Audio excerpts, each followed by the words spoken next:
Welcome to this latest edition of The Delivery Profits, brought to you by the Delivery World together with Avico, the show that FeedSpot has voted the 5th best restaurant podcast globally.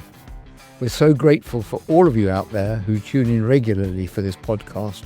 Without you, we're just a bunch of guys and gals talking to each other in a recording studio. I'm Peter Backman, and today, together with John Borzichiello and our special guest, Deacon Rose, as usual, we'll talk about delivery in general and ways to make it accessible and profitable. And no doubt we'll get on to other topics too as we try to get a deep understanding of the forces shaping this rapidly evolving sector. But before we get on with that, John, do you have any observations, anything to talk about? And bearing in mind, I know it's half term at the moment, but I think we generally talk about half term. We do, so we're not mentioning that. There's lots of things, Peter, since we last seen each other. We could talk about the new president of the US. We could talk about what he's doing, but I don't think we should. I think we should keep well away from that. But what I would like to say, and a lot of our listeners will be able to resonate with this, is I think it's been a fantastic first period for hospitality. Through Christmas, talking to a lot of operators, sales were up. There was lots of bums on seats.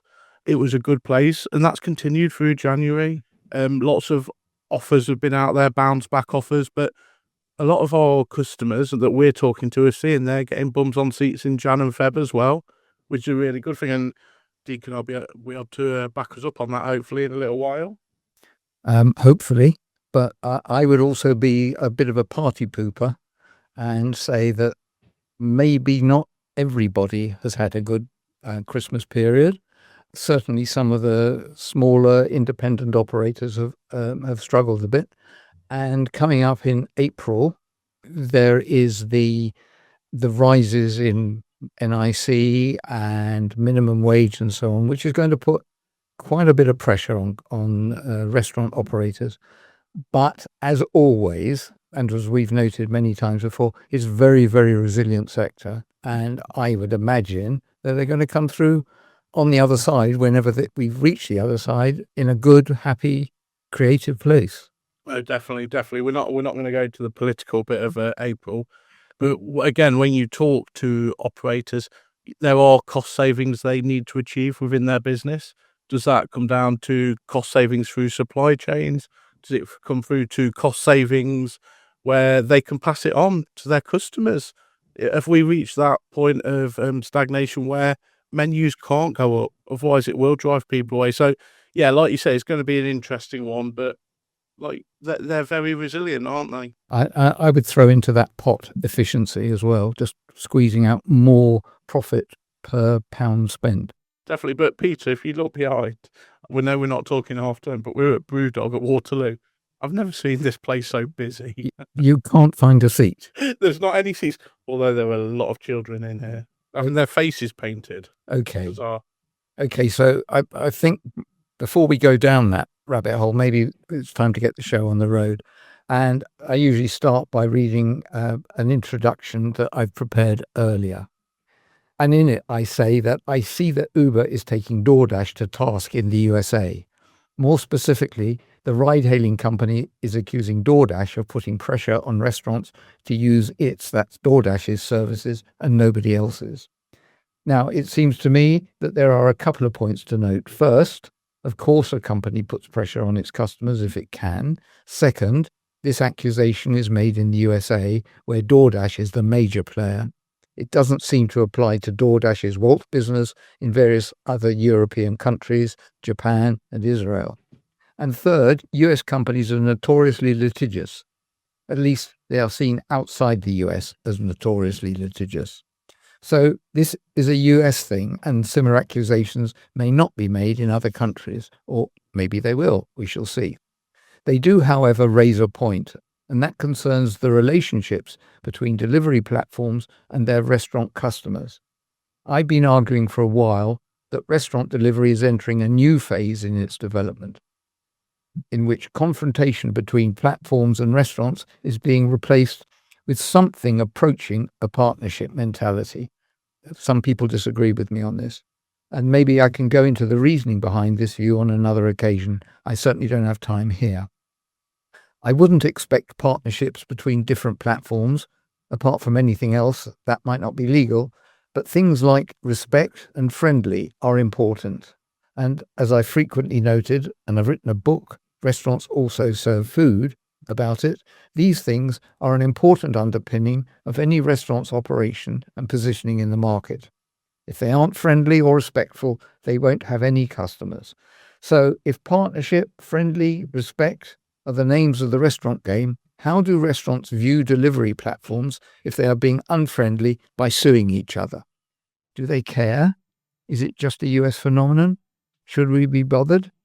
I suspect the answer is that it's just a fact of life, so get over it.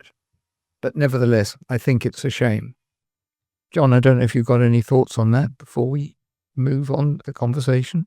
I'm sure they'll have tax on them eventually in the US as well. But DoorDash, Peter, do you think they'll come over to the UK? Like you say, they're strong in the US, European, Japan, but what about the UK? Do you think there's room for them currently? I think they will enter the UK market. And here I'm stepping out on a limb, but I think it's probably going to be by acquisition rather than just a cold entry. Okay, so because the existing players are very well established here, and most restaurant delivery markets can support at most 3 players, usually 2. So there's already 3 here, like you say, that are doing well. So it'd be interesting, won't it, if they do? They've obviously made such ground in the US, and we've spoke about, does the US lead, or do we? Right. Let's leave that thought hanging in the air, and it's time to bring in our guest, Deacon Rose. Deacon is co-founder of Coqfighter. Deacon, John and I have been chatting a little bit. Have we raised any points that you would like to talk about? Look, I think it's an interesting conversation. I tend to agree with you about if DoorDash do enter the market over here, it'll be via acquisition. And I think it's going to be between 2 of the 3 which they acquire. But look, the market needs it, in my opinion. I think it would be a great thing for the market and for restaurants for DoorDash to come in. Right. To shake up the market? I think so, because essentially you have a duopoly here. Just Eat are obviously a big company, but they're stronger at the lower end of the market. If you're talking about mid-market and enterprise level, really it's between Deliveroo and Uber Eats. So if DoorDash came in and made that a 3-horse race, I think it would be great for restaurants because it'll shake up commission structures. It would hopefully lead to a new level with commissions, a lower level with commissions. So I would only see it being a good thing for restaurants. Deacon, maybe we can go back to the beginning and talk about how Coqfighter, which is great chicken, and maybe you want to talk about the business as well, but how did Coqfighter get into delivery? And maybe you can talk about the pre-delivery Coqfighter. Sure. Well, look, delivery was a vital part and still is a vital part of our journey. We started out in pub residencies. We started the company, the 3 of us, my brother and one of our close friends from back home. We started the company as a pub residency in a kitchen in Hackney. For our American and overseas guests, Hackney is in London. Yeah, it's an area of East London. And we started it really as a side project. We were all doing different things. I was working in radio at that time. I'd worked in radio in Australia, and then I came over here and I was working for global radio. So I was doing stuff on XFM, Capital, and then I went to Apple Music. Troy has always worked in design stuff. Tristan was working at Vice. So we all had day jobs. And this was sort of a part-time passion project, side project, whatever you want to call it. And we didn't have a lot of capital to start it. I think we started the company with about 500 quid each. Gosh. Yeah. And that was just enough to buy basic equipment, opening stock. Just as an aside, because it always fascinates me. Yeah. If you knew that when you started, yeah, if you knew what you know now when you started, would you have started? You only need a one-word answer because I don't want to break the flow of your conversation. Yes, we would have started. Right. We just would have saved ourselves a lot of time along the journey. Right. That's what I'd say. Okay. So we started out in pub residencies really because of a lack of capital. We didn't have any capital to start the business, and we went, right, we need kitchens that have kit, that have an audience that we can go into, that we can showcase our food in. So that was the path that we went down. We weren't really interested in doing markets because markets are hard work. It's getting up early, it's setting up, it's prep, it's breaking down, it's rain, it's wind, we just had no interest in going down that route. So we did the pub residency thing, and we did that for probably a year and a half, 2 years, from popping around different pubs. And then what really propelled the company forward was the introduction of delivery. So we were in a pub in East London, in Dalston, and we were approached by Uber Eats, and they wanted to make us one of 5 businesses in the area that went live on Uber Eats in that zone. And I don't know if you remember when Uber Eats launched, but everybody got a £10 voucher when you downloaded the app. And £10 back then got you a whole dinner. Yes. Got you a meal. So it pretty much went mental from get-go. Right. We had queues of riders just waiting outside the pub. And that helped us generate enough capital to open Box Park Croydon. And was this before COVID? This was before COVID. Yeah, this was pre-COVID. Right. So you got a delivery business which made your business in the first place. Yeah, it did, because we were progressing going forward with the pub residencies. We were making enough money to pay ourselves to sort of slowly, organically grow a brand. But that was a really unexpected surprise. We knew Uber Eats were coming, but we hadn't thought how it's going to affect our business, or if we can even get on the platform or anything really before they approached us. And we didn't know what to expect when we turned it on. And it just went gangbusters. Fantastic. And go on, John. Deacon, what do you think made you guys different for them to approach you? Because at that time, there were a few of the chicken style, deep fried chicken, let's call it, that we'll all know, the mother cluckers of this world, etc. You guys, there weren't that many then. Back then, there was Mother Clucker, chicken sours. Yep. There really wasn't. There wasn't as many. The sector's really blown up. Yeah, 100%. So back then there wasn't so many. I think also Uber wanted, they were obviously looking in that zone. Yeah. And in that zone, I think they wanted a mixture of larger partners and then some smaller, more indie stuff. And I think we just ticked the box for them. It could have been so simple that a decision maker came in and ate our food and liked it. I don't know what the reasoning was, how we were part of that initial launch group, but we, I'm sure they had different cuisines that they wanted in that initial group, and somehow we made the cut. Can you remember back then how you were saying the £10 vouchers? How did it explode for you? You were going from doing roughly how many meals to going live on this platform, and it went bang. Was it? I think our turnover probably increased 4 or 5x. Wow. Big.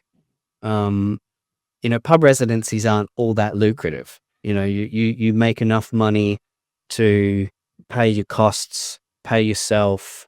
There's not a lot left over by the time you've paid. Usually those deals work on like a turnover percentage deal. So, and the pub is usually taking the money. So you get the money after the turnovers come out, the turnover rents come out. And then, you pay your suppliers, you pay yourself. There's a little bit there, and you grow a small pot. Yes. That's kind of where we were, and we'd grown a small pot, and to be honest, we probably had enough to launch a small bricks and mortar restaurant then, but we didn't know what we know now. And that's what I was saying before. With all the knowledge we have now, we could have sped up the process exponentially.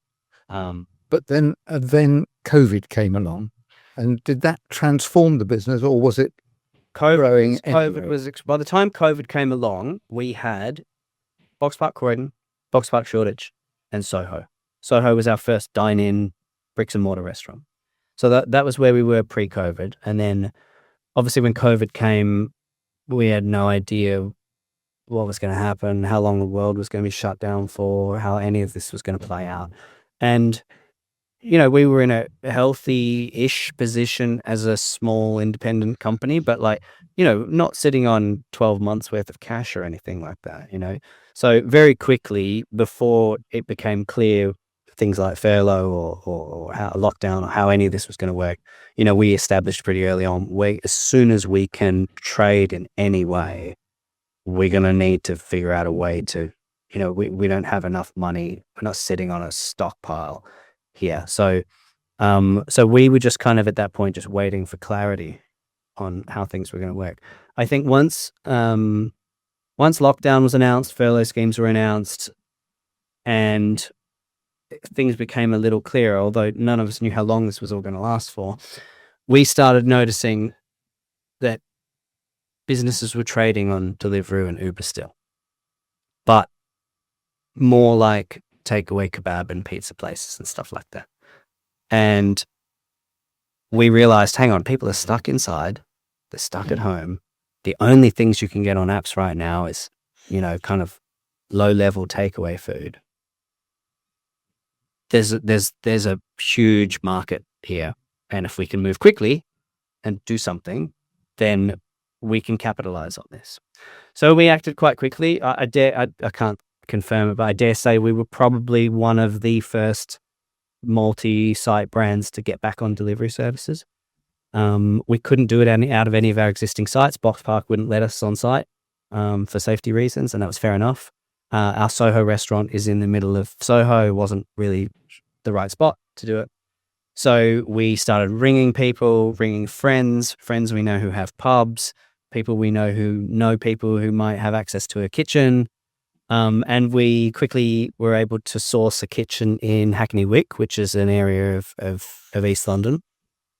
We did a deal to get in there quickly. We got in there quickly. None of our staff would come off furlough, which was fair enough, to be honest. They're being paid to be at home. It was a long shot. It was a long shot. So we just put the call out through our various social medias, personal social medias. You know, we figured that a fair few people would have fallen through the cracks of furlough. If you're enjoying the show, please consider supporting us by leaving a 5-star rating on Spotify or on Apple Podcasts.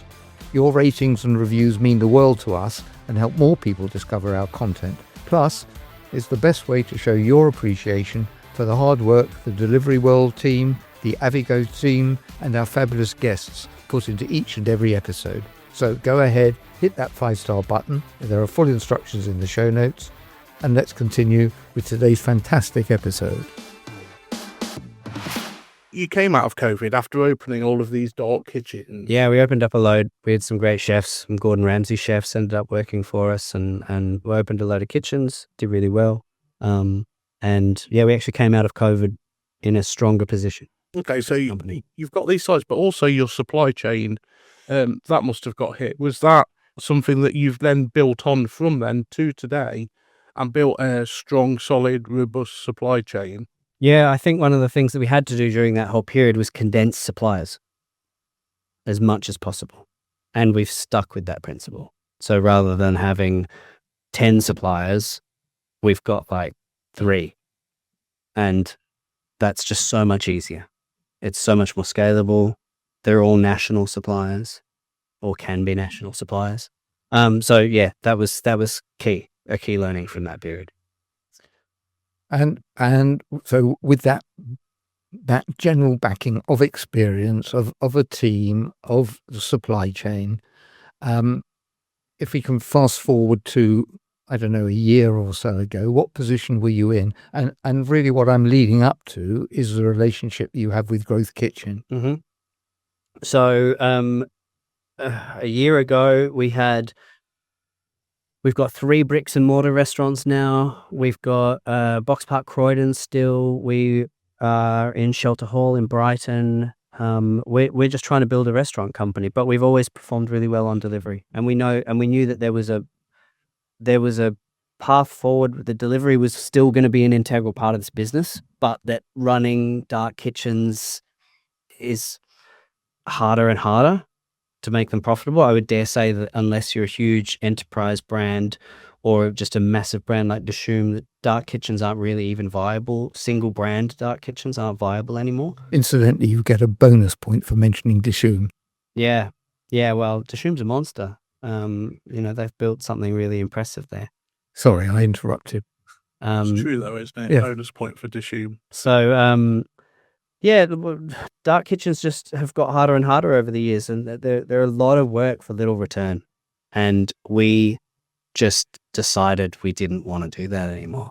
So was it one day, Deacon, you guys, the three of you, thought Grove Kitchen is the way, or did you get that knock on the door? No. We weren't aware of what they were doing. We had a relationship with Growth Kitchen because they used to run dark kitchens. Okay. So before their business pivoted to what it is now, Yes. they used to be a dark kitchen company. So like Chakuna or there's a few of them. Yep. So we had a relationship with the guys, and we always liked them. They're good, switched on guys. So they reached out to us and they said, guys, can we come and meet you? And we were like, yeah. They didn't really explain why. And we were like, yeah, cool. Come down. We were thinking they were going to try and pitch dark kitchens spaces to us. But then they told us about their new model.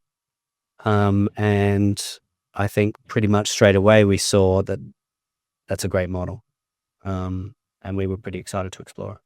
And the outcome is that Coqfighter is now available from your brick and mortar sites, basically in London and the South Coast, and in lots of other sites around the country. Yeah, that's right. That's right. And I would guess that there are sort of regional differences. There are learnings that you've got through this quite rapid expansion, because you've only been on the platform a few months. Been on the platform a few months, so we're still feeling our way through this. But we've learnt a lot, probably more in the last few months about the delivery sector than the last few years. So yeah, we've got a lot of learnings. We're figuring out how to do this in the most successful way, but it's been a really exciting start. So okay, so you've said you've had learnings. Yeah. Name one, or two, or three, or 10. Well, the thing is, as a brand, we've always been London focused and London centric because that's where we've always been. We've dipped our toe in the water regionally. We were in Bristol for a little while in a delivery kitchen, and we're in Brighton at the moment.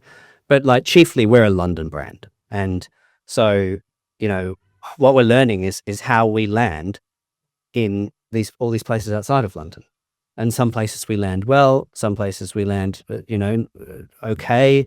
Some places we're quite flat, and and we have to figure out why did we land great there? Why did we land a little bit flat there? Or why are we middling here? Or it's great to see how the brand lands in different places, because they're different types of places, different demographics, different age groups, commuter towns, market towns, larger cities like your Manchesters and your Liverpools. And it's quite fascinating to see how we connect with people as a brand, and what we may need to tweak and alter on our menu going forward so that we open ourselves up to be accessible to as bigger audience as possible without compromising, what we are as a brand. So there's just lots of ongoing discussions at the moment, which are really exciting. But also, sorry, John, if I can just leap in.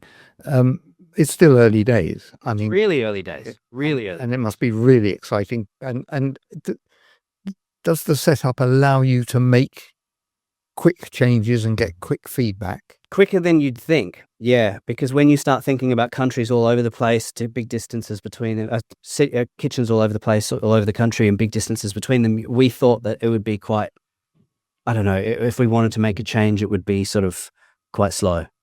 If we want to bring on a new menu item, or if we want to change how we do something. But no, it's not. It's actually quite quick. It's really quick, and we can tweak things on the fly. We can, and they've got a good system. They work well with their partner kitchens, and it's been great. It's been really good so far. So I'm I'll hand over to John in a second because I think you want to ask something, but I just want to ask a slight follow-up question, and that is, sure, your sales will show whether you're doing well or not so well in a particular area. Sure. But the question, and I think you mentioned it before, is why? Why do these things happen? In the old days, a restaurant would sort of make a change to the menu and let it run for 6 months and see what difference it made. I get the sense. Well, I know more than that. That's not the case here. So my question is, where does your data come from, and how do you use it? Well, the beauty of delivery platforms versus dine-in restaurants is that you have data. You know, getting data, this is why people bring in loyalty programs and things like Tesco Club cards so that they can create data and they can track the way you purchase, the way you shop. Some restaurants have that, you know, an increasing number of restaurants have that so that they can collect more data and get better data on their dine-in customers. But the beauty of delivery is that there's data for everybody. You know, there's a lot of data. And so, you know, if we're working in one place really well or not working in one place so well, there's data that we can look at as to why. You know, menu conversion. How many menu views are we getting? Are we getting significantly lower menu views than we should be in that area? Well, okay, what can we do about that? Is our conversion lower here than here? Why is that? Is it a demographic issue? Is it our menu? Is it a perception of value issue? That, you know, the data doesn't give you all the answers, but the answers are in the data and how you interpret it. Actually, that's a very useful point. Data, that big pile of data. And I've never been I've never been a big data head. Do you know what I mean? Yeah. But like, it's quite fascinating. Are you a scientist in any form, or? I've got an analytical mind, right? But I am also quite a human person. So, you know, I'm a scientist and I'm not human. So yeah, see, I like to be both data driven and intuitively driven and what feels right, because sometimes you can make a change in a business or in a restaurant business and the data doesn't back that change initially, but you know innately this is the right move for the business or for the menu or for whatever, right? Yeah. Or it could be a position per person thing, you know, and you know, given time, you're confident that this will prove itself, and often it does.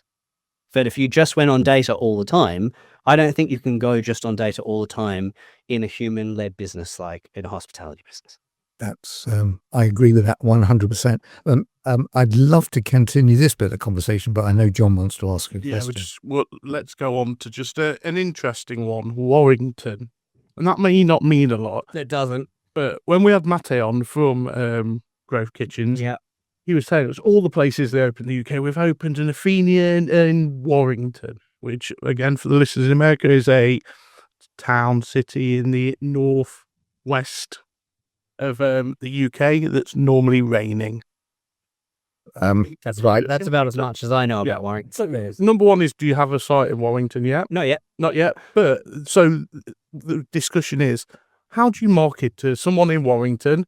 Coqfighter, I work in hospitality. I work a lot in London. I know your brand. It's great food. Yeah. How do the people that are in a town in the northwest of England know about Coqfighter without just going onto an app and there's 50 different restaurants? How do you set yourself different through growth? It's a really good question, and I don't know if I have a succinct answer for you on that. You know, that is the great challenge of this model.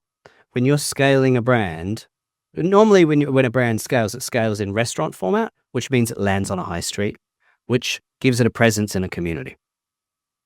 And people walk past and they think, oh, I should go check that out sometime, right? When you're scaling on delivery services like we are right now, this is quite a new thing, you know, and you're scaling, but you're scaling within this app. Do you know what I mean? So if people don't open the app, they don't know you exist. Okay. So, we don't know is the short answer. We're figuring it out, you know, like we have to do everything we can within the app so that we attract people's attention when they're scrolling through the app. That's the first thing. And that's photography. That's getting the menu offering right, making sure that there's the perception of value there that needs to be there. it's controlling all the things we can control, but we're talking about controlling all the things within this app, right? Obviously, we could take on greater marketing exercises outside of that. You could be doing digital advertising, Meta, Google ads, all this kind of stuff. But then also that's got to work in a financial model. You can't throw thousands of pounds at every one of these openings to help spread awareness of your brand. So a lot of it really comes down to optimizing everything within the app, making sure your photography is perfect and sells the brand the way you want it to sell it. Menu offering, and the menu offering, I would say, is going to evolve. It has to. Then this is one of the great learnings that we've experienced over the last few months. We are an upmarket fried chicken offering. We're at the higher end, price point wise, of a traditionally low price sector. And so our challenge always is convincing people to spend that bit extra for something of better quality. Yep. That is our great challenge of our business. And it always will be. Always will be. As long as you can get a fried chicken burger or a fried chicken sandwich for £7-8, our challenge is to convince people to spend a bit more for better quality. And the key is, from what you're saying there, the better quality. So the photography, and this, Peter, is what we were talking about after Matt had been in, that they're actually growth or giving back to hospitality at the same time as helping Deacon expand Coqfighter. These are going in, if you remember, to the pubs that haven't got a food offer, that potentially they're employing more people because of this. So there's a great story behind that actually can be exposed. It doesn't help Coqfighter, it doesn't help Athenian theoretically, but long term it does. As these are popping up over the UK, there's a true story there as well. It's a great model for loads of reasons, really. It's because it works for everybody on each end. Like, it brings restaurant quality food to areas where restaurants wouldn't usually go and open and invest in bricks and mortar sites. It helps small SMEs like us scale and expand and grow our brand. It helps operators on the grounds in these areas by giving them great quality brands and great menus to operate out of their kitchens to improve their profitability. It's a winning model all round, because as we touched on before, running single brand dark kitchens is just not viable unless you're a huge brand. So like, if they can find operators, the key challenge for Growth Kitchen is finding good operators that can deliver these brands the way they need to be delivered. That's their challenge, but there's thousands of restaurants out there that are chasing more revenue and chasing more profit. Of course. And the other thing you mentioned, when you came out the back of COVID, you built a robust national supply chain. Yeah. So obviously this is coming in, and we as Avico have done some work with you guys already. So Yeah. you take Avico's Super Crunch fries for delivery. Does that give you confidence that when you and Growth as a partnership are rolling out to these different sites that have never, some of them will never have heard of Coqfighter, they won't know your menu, but actually you're giving them quality ingredients with your chicken, with your fries, your core that you're confident in with those products as well, and your wholesale distribution partners? How's that made the decision for you easier? That was the biggest challenge to get us in a position to do this. So like, obviously we were only interested in doing this if it was exactly the same food that you would get from one of our restaurants. And so that meant we had to set everything up so that everything that we do is available everywhere for a partner kitchen. And that was the big challenge for us. So, because we make everything, like we make all our sauces, we make all our pickles, like everything. Nothing we use on our menu is off the shelf. So whether it's a chipotle mayo or a hot sauce or a buffalo or whatever, we make them all. The pickles, everything, all of it. It's all made by us. So like, that's what makes us a bit different. Like we don't use off the shelf products. It's all done by us. So we had to figure out a way to make those products available everywhere. And that took a while for us to get to that point, get that ready, but we got there. Growth Kitchen were patient. Okay. Can I begin to draw the conversation to a close? And since we are called the Delivery Prophets, we ought to take a look at the future. So a quick view of the future of delivery, Deacon, if you think you can. Well, I think that the delivery is not going anywhere. Delivery is, people are so used to it now, it's become culturally ingrained. So when you say it's not going anywhere, you mean it's not going away? It's not going away. Right. It's not going away. I think obviously post-COVID, there's been a bounce back to being in venues again, and that was always going to happen. The period initially after COVID, I think everyone knew those levels were not sustainable, and it was going to fall back, and people are always going to crave human-to-human contact. So it's great to see restaurants busy again, and it's great to see people in restaurants. But the thing is, delivery and the in-restaurant experience for me are just two completely separate things. People aren't getting you delivered instead of going to a restaurant. I think that's how a lot of people were guilty of thinking about it in the beginning. It's not that. People aren't getting you delivered on a Tuesday night when they were going to go to your restaurant instead, and people can't see it that way. It's a separate occasion. It's something completely, well, not completely, but it's very different. It's a separate indulgence. Yeah. It is. It just is. Like this country, that's why delivery around the world, there's only a few really lucrative delivery markets around the world. There's London, there's New York, there's LA, Sydney, Melbourne in Australia, Singapore. But there's loads of countries where delivery is not that big. My wife's from the Czech Republic. They have Wolt over there, which you said is a subsidiary of DoorDash. It's not as culturally normal to get delivery. Like, it exists there. You can get it, but like, they don't do it once a week.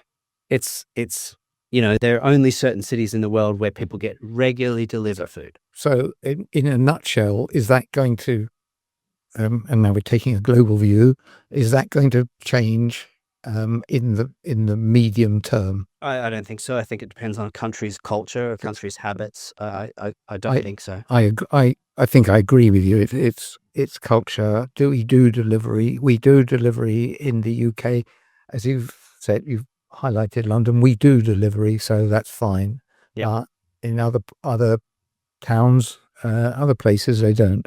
Yeah, I think it's going to stay at these kinds of levels. I think it's become part of people's habits and behaviors. But, financially, it's challenging for restaurants. And restaurants have to figure out a way to not just live with it, but to help it really contribute to their business. And that's a topic for another day, because how do you make money out of delivery? You can't cover in one sentence.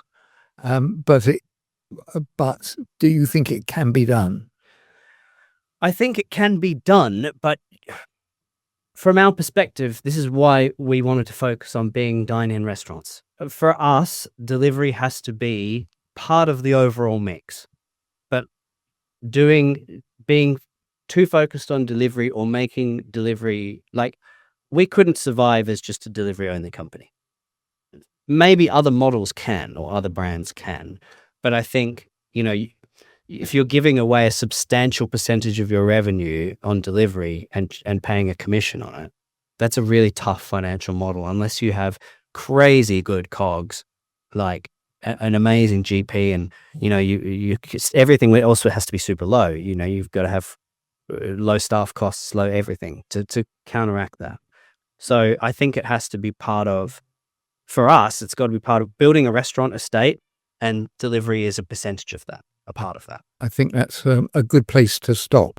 And just to sort of round up by saying, is there anything that is really buzzing in your head that you feel you want to talk about or you want to mention?